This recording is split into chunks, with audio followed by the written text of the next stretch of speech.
কিন্তু কলকাতা ব্যানসান কোর্টে আপনারা জানেন বিধায়ক নওশাদ সিদ্দিকী মহাশয়ের একটা বিস্ফোরক মন্তব্য করেছিলেন ক্যানিং পূর্ব বিধানসভা বিধায়ক শওকত মোল্লা মহাশয়। তিনি কিন্তু একটা বিস্ফোরক মন্তব্য করেছিলেন, জঙ্গি তকমা দিয়েছিলেন। আর তাই নিয়ে কিন্তু এমএলএ নওশাদ সিদ্দিকী মহাশয় তিনি কিন্তু ব্যানসান কোর্টে কিন্তু অ্যাফিয়ার করে এবং মামলা করে। আর সেই মামলা শুনানি আজই ছিল। শওকত মোল্লা মহাশয়ের আসার ডেট ছিল, আর সেই ডেটে কিন্তু শওকত মোল্লা মহাশয় আসলেন না। তাই নিয়ে যে নওশাদ সিদ্দিকী মহাশয় আইনজীবী তিনি কি বলেছেন আমাদের ক্যামেরা মুখোমুখি হয়ে আপনাদের শোনাবো। শওকত মোল্লা কিছু খারাপ কথা নওশাদ সিদ্দিকীর উদ্দেশ্যে কোনো জনসভায় বলেছিলেন, যেটা নওশাদ সিদ্দিকীর সম্মানের সঙ্গে মানে বিরূপ প্রতিক্রিয়া তৈরি হয়েছিল। সেই বিরূপ প্রতিক্রিয়ার বিরুদ্ধে নওশাদ সিদ্দিকী মামলা করেছেন, যে মামলাটা ডিফামেশনের মামলা।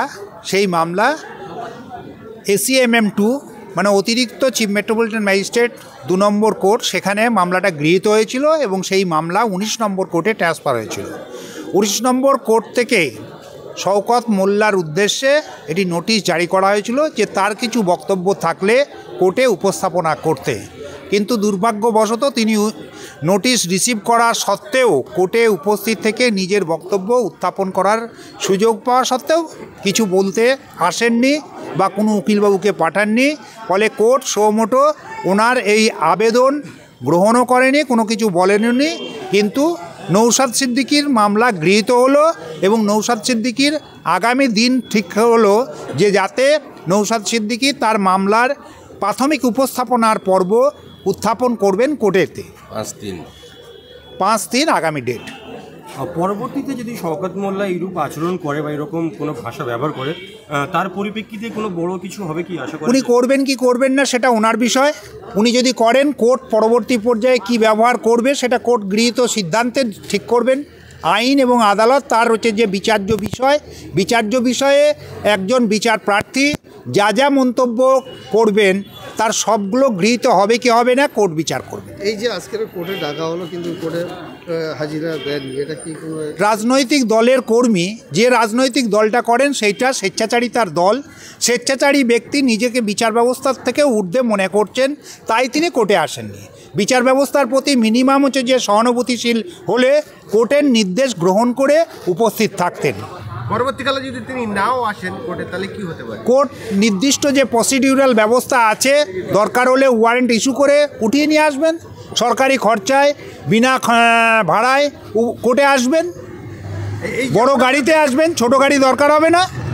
যেমন আমরা দেখতে পাচ্ছি যে দেশ তথা রাজ্যের মধ্যে বিভিন্ন জঙ্গি পাওয়া যাচ্ছে, সেই আবহাওয়াতে শওকত মোল্লা নওশাদ সিদ্দিকীকে জঙ্গি বলেছেন এবং শুভেন্দু অধিকারী আবার শওকত মোল্লার নামে জঙ্গি বলেছেন। শওকত মোল্লাও শুভেন্দু অধিকারী। সর্বোপরি যা রাজনৈতিক অবস্থা, রাজ্যের যা অবস্থা, তাতে আইনের শাসন প্রতিষ্ঠিত নয়। আইনের শাসন প্রতিষ্ঠিত না হওয়ার জন্যে এখানে বিভিন্ন রকম কাজকর্ম চলছে। এগুলোও তার হচ্ছে যে বিক্ষিপ্ত ঘটনা। ওনারা একে অপরকে দোষারোপ করে যাচ্ছেন, বাস্তবতাবিহীন কিছু কথাবার্তা বলছেন। রাজ্যের শাসন ব্যবস্থা সুরক্ষিত নয়, আইন ব্যবস্থা সুরক্ষিত নয়, বিচার ব্যবস্থাও সুরক্ষিত রাখার বিষয়েতে সজাগ থাকছেন না, কারণ বিচার ব্যবস্থাকেও উপেক্ষা করছেন।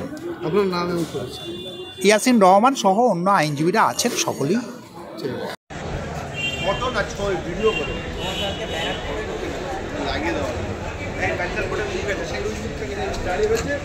মুখের ওই যে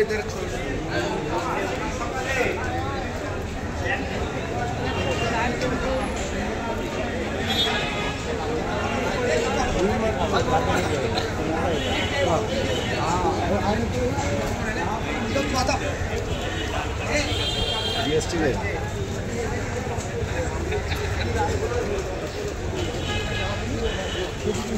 পরিপ্রেক্ষিতে সরকার মামলার উপরে আইনভাবে কোনো বড় পদক্ষেপ নিতে হবে কিনা সেই বিষয়ে সরাসরি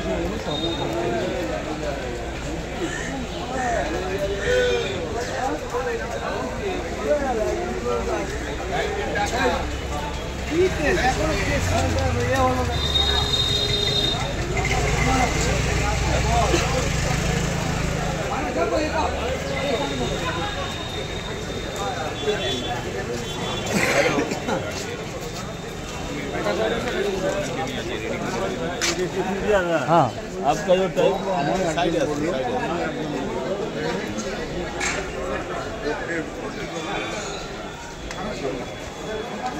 বোর্ডের ছবি নিয়েছে